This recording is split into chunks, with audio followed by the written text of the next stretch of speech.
we have with us Dino Stephanidis, born in Port Said, Egypt. Parents Kyriakos, who was actually from Cyprus, Yes. and your mum Evangelia was from Castellorizo. Yes. And you've got two sisters, one brother, and you grew up in Port Said. Dino, what memories do you have of Port Said growing up? Well, to say that I was brought up like a prince, Okay. it would be an exaggeration, but it's the truth. Because I had 9 aunties and 4 uncles, and so many cousins, and so, in Port Said we were living in a house that there were 5 bedrooms in an L shape, overlooking the ocean on one side and the Suez Canal on the other side. Wow. I could go to the beach by going from my unit, my house, go down to the beach in Port Said, just by walking to the beach. So if that is not somewhere nice to live, I'll be a monkey's uncle, like this. And your father was, I think you were saying, your father worked for the British Navy. For the British Navy, and we had to leave Egypt, unfortunately, but very fortunately, because we come in another paradise here, which is Australia. We're very lucky to be here. But did you go, in Port Said, did you go to a Greek public primary school? We went to a Greek Orthodox school, church next door to us. So we were educated by very good teachers, not only in Greek, but also in French, in Italian, and in English. Really? Not in Italian, I'm sorry, in Arabic. But because I had cousins, Italian cousins, my Italian language was brought to me naturally. So I spoke Italian. It's almost the same type of time. So you're fluent in Italian too? Yes, I speak Italian almost fluently. Yes. Wow. Yeah. So I grew up with Italian cousins. So, but it was always my dream I always liked to play, to sing. And I liked always. So was this something that you picked up as a child, as a teenager? I think I was born with it. Yes, the name of my grandfather, his name is Police. Police means a bird. They call him Police because he used to sing like a bird. Oh, what? So is this your maternal grandfather or paternal? Mother's side? Mother's side. My mother's side. So my mother's side, the family was Police, and my father's side, Stephanidis. But anyway, so I was very fortunate to be born in an area like this, with a family like this, loved by a lot, because, with only 2 boys in our family, my cousin Jim Nikitaras, that he passed away, and we missed him, and myself. So we were spoiled by, I can imagine. I can imagine. So we were lucky. But it was fortunate that Abdul Nasser told us go, and we came. Was the family very sad to leave? Initially, I was 17 and a half when I left. And even at that time, I started to realize that my needs and my wants were not there. And your future? Yes. When we went on the ship to come here, I took a rock from the beach, and I went to the back of the boat, and I threw it. I said, I will never come back here again. Oh my God! Because it was the bad times with all the fighting, with all the But did the fighting affect you, your family? It didn't affect us. It was the fear, and of course we were lucky to have the Nikitaras family, my cousins, here in Australia. Already invited us to come here. So my first place that I stayed was in Kingsford. But you were saying also that when you left Port Said and you had to go to Cairo, there was that fear that something could happen. At the time, yes, because of my upbringing, I never had fear because I had lots of love. Big family, you have lots of love. So that was an adventure. That it didn't sort of psychologically affect me, but But at that time, I wanted things, and I wanted to be a musician. I wanted to sing. I used to sing when I was, at school. I'd go to school and I'd sing. At 17 in Egypt, did you have a band already? No. Okay. No. When the music started, when my first musical instrument was mouth organ, that my cousin sent me from Australia when I went when he got his first pay to Egypt, and I was playing the mouth organ was at school. A harmonica. Yeah, yeah. And I was playing this when I was 15 years old. So, and I still have a selection of them. When we play with the boys, I always have a selection of mouth organs, and I still play the mouth organ. You know, I fill in with that. Yeah. Wow. But I was lucky to come here and meet with my school friends. Oh, so you met your school friends here in Sydney? Yes, but you see, with Nick Bastas that you of course, met. the drummer. Yeah, drummer. I was born here and he was born there, or vice versa. And he was born 3 months before me, and our mothers were sort of, you know, like very good like friends. sisters. So Nick Bastas and myself, we are like brothers. You know what I mean? We grew up together, and we were doing sports together. He continued with it. That's right. He's a world record holder. Yes. And I didn't. I started, you know, in business. But what were your first impressions in Australia? First of all, you must realize that I was very good at English at school because I was in Egypt. I used to listen to the BBC radio, and learn all these songs that you know I always liked Dean Martin, and I learned a lot of songs, words. So at school, I was very good at English because I liked the music. I liked it. So I came here and I didn't have any problem about the language, for example. You know, that's. So what was your first job here in Australia? My first job in Australia was. What was my first job? Oh yes. I wanted to become a fitter and turner. So I went and I done an apprenticeship for fitter and turner, which only lasted 6 months or 1 year, something like this. I even broke my nose here with one of the cuttings that I was doing. But then at a picnic, an Estia picnic, for Greeks from Egypt. The Greeks from Egypt? Yes. And where did they back then, where did they used to do their picnics? Was it Centennial Park? In this particular time, the picnic was somewhere in Cronulla. Okay. Somewhere near Cronulla, somewhere in a big park. And we met with Nick Bastas, Jack Kypriotis, John Nicolandos, and myself. And at the far away was Spiro Zervos already playing the accordion. Wow! At the picnic. At the picnic. Have you ever met Spiro Zervos? No. A big time show-off musician. He was, you know, and he was there playing. So we were younger, you know, by 1 or 2 years only. And he was playing, entertaining, and we were all jealous and looking at admiring. We won't say jealous, admiring. We were jealous, I tell you. Good looking, show off, well dressed, you know. But anyway, we're talking about a brother that left us and passed away. But yes. I spent many years together. You know, I love him. I still love him. I still dream about playing with him. So it's John Nicolandos was playing in a band in Port Said, and he was taught accordion. At the same time, Nick Bastas was learning the piano. At the same time, Jack Kypriotis was learning the accordion.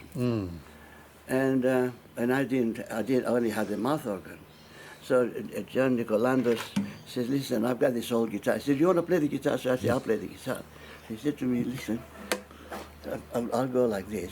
I put your fingers there like this. I put my fingers like this. When I play, you just keep on playing this. And it says, when I go this way, you do this way. You got to change it to that. And when I go this way, you change it to this. So that's hilarious, Dino. And that's how I started the guitar. That I don't even know if it was in tune or not at the time. But then he kept on playing, you know, easy songs, 3-chord songs, and we had to have drums. So there was John Nicolandos' accordion case. So we said, okay, Nick Bastas, you can play the drums. So he took the case of the the case of the accordion case, bunga, bunga, bunga, bunga, bunga, bunga, the thing, without knowing what, but that was the drum. And we have a photo of us, 4 of us, on a tree at the picnic. We still have it somewhere. Somebody has it. It will appear. Anyway, Jackie Priotis was the accordion, so he was holding the accordion. Of course, he was just starting. Anyway, so making a long story short, that's how we started the Cuba Cabana Quartet. The Cuba Cabana Quartet. Now, of all names, Dino, how do you come up with a name like that? Didn't come. This is Johnny Nicolandos. Johnny Nicolandos was the one that started us, and he was the comedian. We done sketches, and we were better than the Beatles at the time. Big call. We were unbeatable. In the Greek community, we were the kings of rock and roll. We were playing the Macobian. In the Estia, there's nothing that they would do without us. You know, we would be the band. That's it. You know. Anyway, so and the thing is, at the time, Dino, what were people asking for? What requests were they asking for? Okay, well, let me tell you now what happened after that. Then, okay, goodbye, see you later. I lived in Bondi Junction. Let's say that this where you are is where I'm living, and about another door or 3 doors down the road was a shop selling roba vecchia, which is like you know, old things, you know, disposables. There's this big fat woman and a man outside there, and they're demolishing the shop. I said, "What are you going to do?" I said, "Oh, we're going to have a coffee lounge here." He said, "Oh yeah, it would be nice." He said, "What else?" He said, "We're going to have music." I said, "You're going to start music?" I said, "Look, I have a band. Maybe we can play for you." So how long will it take? Oh, maybe it would take us 2 or 3 months to do. So Johnny Nicolandos, Nick Bastas, Jack Kypriotis and myself went and bought ourselves instruments, and we were practicing day and night, whenever we have a minute, songs that we learned to play 20 songs. In this Bondi Junction? But we were practicing mostly at Nick Bastas' place, which his mother used to live in Lane Cove, So we practiced, and we learned 20 songs. Then the day came that the coffee lounge was ready, and then the Cuba Cabana Quartet started. Meanwhile, Johnny Nicolandos' mother she was sewing, and she made a Spanish shirt. Very exotic, eh? Very exotic. Spanish shirt. And there we are. So we played. Now at the time was also, you know, Cheap Babalula, she's my baby. You know, it was all that song, and of course. Jackie Priotis learned how to sing Jailhouse Rock. Well, you know. Oh, wow. So we were there, 4 young, unprofessional musicians, knowing very little. Of course, we all went to school to teachers and learned how to play our instruments eventually. But the thing that was the most, I think, that was attractive for us. It was our enthusiasm, you know. And Jackie Priotis could not play the accordion. So we took him to a music store and said, "Jackie, why don't you play the saxophone? You know, play saxophone." So Jackie Priotis, okay, Jackie Priotis, whatever you say, I think, okay. He never said no. He never said no. Whatever he said, you sit, stand. That's it. That's Jackie Priotis. That's it. So we took him. We got him a saxophone. So this song, we learned a song that it used to be called "A White Sports Coat and a Pink Carnation." A white boom boom sports coat boom boom and a pink carnation. Wah, wah, wah. You know, he would learn these parts. You know, so he learned to play that song. Then it became more complicated. He said, "Jackie, but it's too hard for you. Why don't we just go to Harry Landis again, see if we can get you another instrument?" So we decided to get him a bass. So he said, "Okay, Jack, okay." From accordion to saxophone to bass. The bass. Now he's playing the bass. Yes. Now we bought the bass on Saturday because we worked during the week, so we had to go Saturday morning. So we got Saturday morning. We got the bass, and we are there. We are there now. We are there now. Jackie Priotis playing the bass. And then we play, she's my bass. He gets on the bass. The bass is down on the ground. He turns on it. You know. Oh, wow. You know the Bill Haley thing. Yes. All those things that they used to do it at those days. Yes. Which was not only just a band, it was a show band. You know. You entertainers. Jumping up and down. You know. But But of course, because of our background, we could do Italian songs and Greek songs and French songs, and the thing was that we would, if you come to our place, would say we'll take you a tour around the world. That was the idea, or that we take you. So we play a French one, an Italian one, an English one, and that. So we play an international music. It wasn't just that we were playing rock and roll. But then we. So you change your repertoire according to the audience too? No, we were playing what we wanted. Ah, okay. The audience would come from all over Sydney to come and see us. And the Café de la Baie was not big enough. They were standing outside on the streets because that's how busy it was. You know. So what shops were you working in? Like what venues were you working in? You said that The Café de la Baie was a permanent place, but then of course we were asked to do lots of weddings, lots of functions for the Estia. You know, we for example we done a wedding at the Rex Hotel in Bondi Beach, big, and the people that had the yogurt place do you know the ones that had the yogurt place in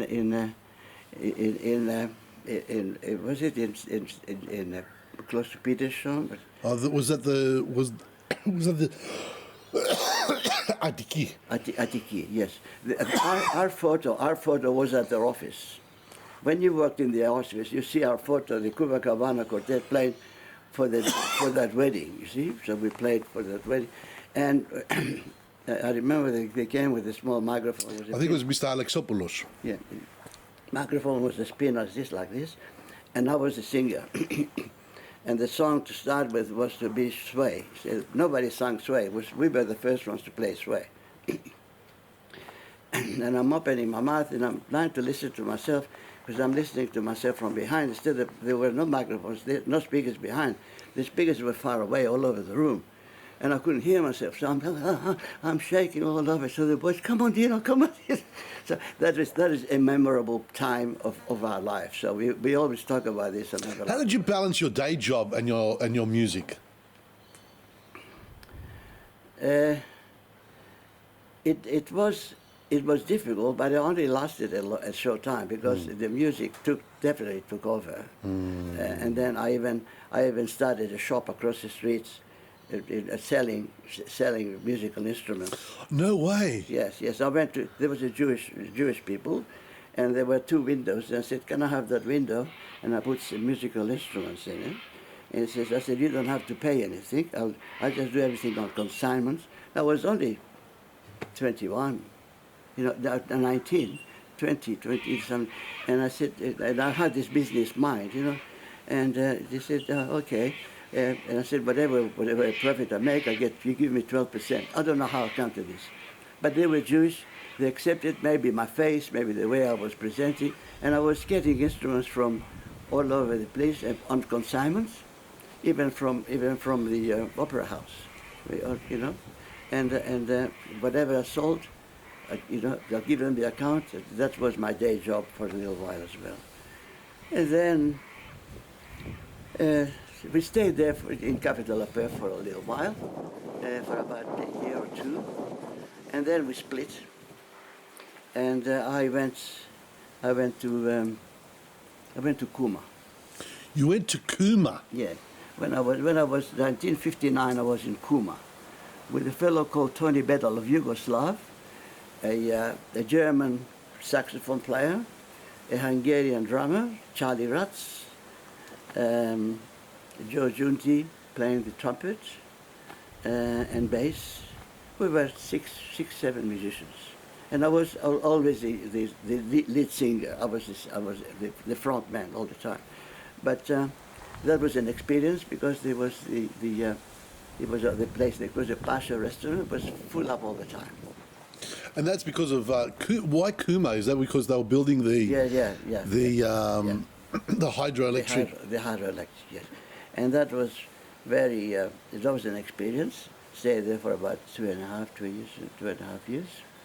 That was an experience. Very cold, but being young, you don't feel it. It was nice. But your repertoire there would have been international there too. Again, we. I don't think that I ever played a song because you liked it. I always played a song if I liked it. If I liked it, I had to, because if I don't like it, I cannot produce the love for it. It's like saying, you're singing a song. Do you remember the words? No, I don't. You sing like papagallos. Well, then you mean papagallos. I don't like the papagallo thing. I like to feel what I'm saying. And if I feel what I'm saying, then it comes, much nicer. And it was maybe selfish, but that was it. If you want to see me, you come and listen to my music. I suppose you look at it from an artistic point of view. Yeah. That you're an artist. Yeah. I that's what I do. And if you like it, you come and see me. If you don't like it, well, go somewhere else. I was playing. Then after that, I went to New Caledonia. You went to New Caledonia. Yeah, this is where I met my first wife. I married my first wife, and stayed there for about 2 or 3 years. Again with Italians, with Johnny Distorti, Joe Giunti, Marabello on the drums, and we had somebody else. We were 5 or 6 people. And so you were in New Caledonia? Yes, right. I was playing here, and the beach was just down the road, across the street. Yes. So you've seen the world too? Well, no, I didn't see too much, but I see a little bit of it. A little. And then 1966, I went to Melbourne. I stayed in Melbourne. I started a place called the Top Hat Cabaret in Burke Street in Melbourne, and that was again with foreign musicians, foreigners. So I didn't really play a lot in the Greek. In the Greek, the only Greek thing that I had was my Cuba Cabana, which were not really Greek. They were, Greeks from Egypt. Yep. We were playing international music. So international music was always my thing. Only lately that of all the people in my own age group have left me. I'm playing with now younger musicians, which are Greek musicians, and I play more Greek music than before. But I still enjoy it as much because it's a get-together with nice. So what does music mean to you, Dino? Everything. Even though you had a career, let's say, in real estate too, but your music always stayed with you. The magic word for me when I say this, it might sound selfish and silly, but not to be understood by some. I've never worked in my life. Never worked in my life. But you've always enjoyed it. It's always been your... Yes. That was my real estate was like me talking to you. And if I liked you, I'll sell your house. If I don't like you, I say, listen, I'll let you know. That's the phrase. Eh? The thing is... That's the cue. Yeah, the thing is, in the first times of your life, you don't feel, you don't understand what is good and what is bad. But then later on, you start getting a goskino. You know what's a goskino? Yeah. You put them in a sieve, and then you say, all right, I'll keep this ones, and the others forget about it. That's right. Because I'm wasting my time. So, and right now, I have chosen, I think, the best friends in the whole world, the best people in the whole world that I love and they love me. And what we do it for free. That's right. And when I say, do they pay you? No, they don't. If they ever pay us, we will never do it again. We will never do it because we don't do it for the money. We do it for love. But have you ever seen the Buena Vista Club, the Cubans, the old musicians? Do you feel like that? You've got a group of friends now with nostalgia. You get together, you have a bit of a jam. Yes. People get up and dance. They enjoy themselves, and it's all part of the fun. That's right. But it's not only just the music. It's also seeing each other, meeting each other. And Today I rang yesterday. I rang Jack Vardavas, who was part of our the Orfeo, because we were the Orpheans playing with Nick Nicolaou, Jim Revitiadis, and Jack Vardavas. He's now in Central Coast, and we're just talking together today, and we miss him a lot when we play together. We miss him because these are moments that it's not. Moments that don't return, plus no money can replace. But that is like with the bands and all that throughout the whole years, you've probably made some enormous friendships. Well, enormous friendships. Quite frankly, the enormous friendship, they were only musicians. As a matter of fact, my wife has accused me once, you don't have any friends. I said, why you don't have any? Because all your friends are musicians. But I said, well, look, it's no good me talking to a doctor. I wouldn't know what to talk about. But I can talk about music, you know? So. Do you get nostalgic about the early days? No. No? They're good memory. They're good memory. And it's some people want to pretend to be 20 years old, but I don't think that it's fair for me to even think about it because I can't. I can't. The voice is not the same. The fingers are not the same. The agility is not the same. We used to, and I never used to sit down and play. I always stand up. I still stand up, but I used to dance. You know, and that was the difference. Did you ever write anything of your own? I did. Yeah, I wrote a lot of songs. Yes, there's.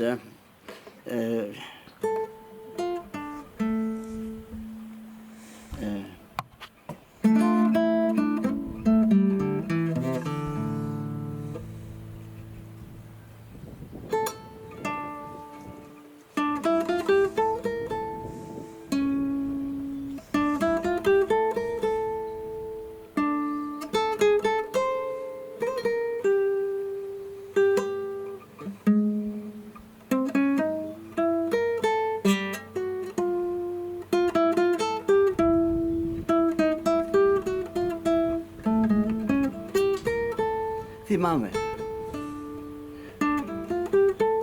τις ωραίες ιστορίες.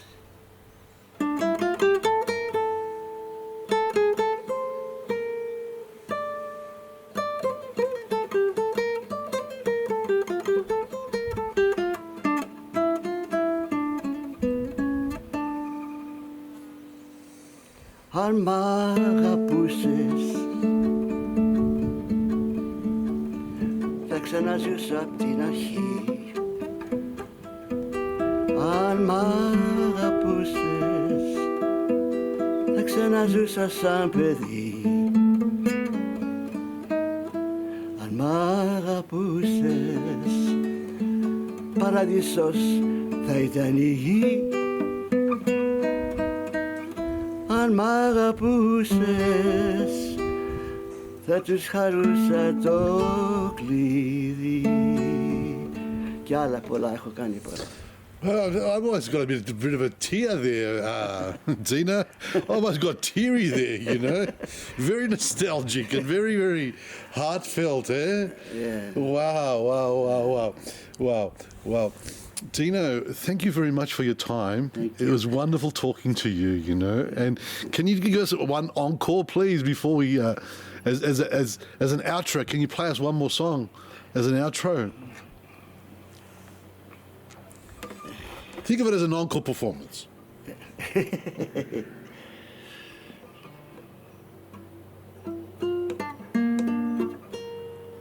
The day we met, I fired a feel beyond control. I didn't know what was in me at all. You came, changed my feelings with your love so warm.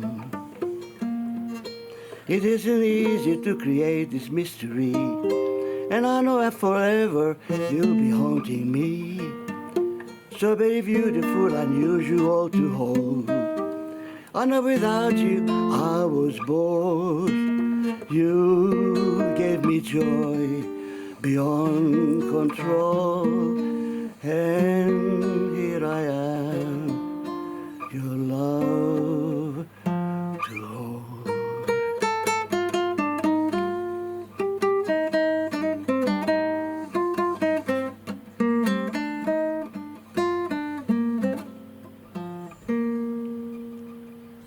Thank you, Dino.